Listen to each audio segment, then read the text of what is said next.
Jeshi la Polisi Tanzania lingependa kuwajulisha kuwa hadi mchana huu wa tarehe 9 mwezi wa 12 2025 hali ya usalama wa nchi ni shwari. Vyombo vya ulinzi na usalama vinaendelea kuimarisha usalama nchini sambamba na kulinda maisha ya watu na mali zao. Aidha, Jeshi la Polisi lingependa kutoa wito kwa wananchi kuendelea kuzipuuza picha mjongeo na picha mnato zinazoendelea kusambazwa kwenye mitandao ya kijamii zikionyesha kwamba kuna maandamano yameanza maeneo mbalimbali.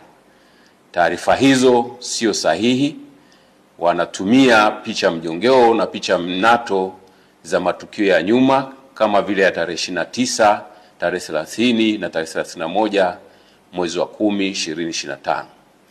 Sambamba na hilo, wenye nia ovu wanaendelea kutumia picha mjongeo za matukio ya nyuma. Kwa mfano, kuna tukio la Juni 2025 ambalo kabila la Wamasai walikuwa wanafanya sherehe zao za jando katika msitu wa Tanapa, lakini imesambazwa kwenye mitandao ya kijamii ikionyesha kwamba Wamasai wameanza kudai haki zao huko jijini Arusha.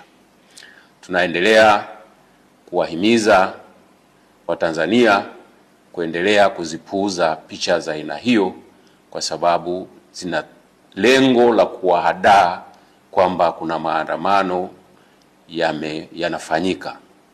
Ikumbukwe kwamba maandamano hayo ambayo yalikuwa yanapewa jina la maandamano ya amani yasiyo na kikomo yalipigwa marufuku toka tarehe 5 mwezi wa 12 2025 kwa sababu hayajakidhi matakwa ya kisheria ikiwepo sheria mama, yani Katiba ya Jamhuri ya Muungano wa Tanzania ya mwaka 1977 na sheria ya polisi na polisi wasaidizi sura 322.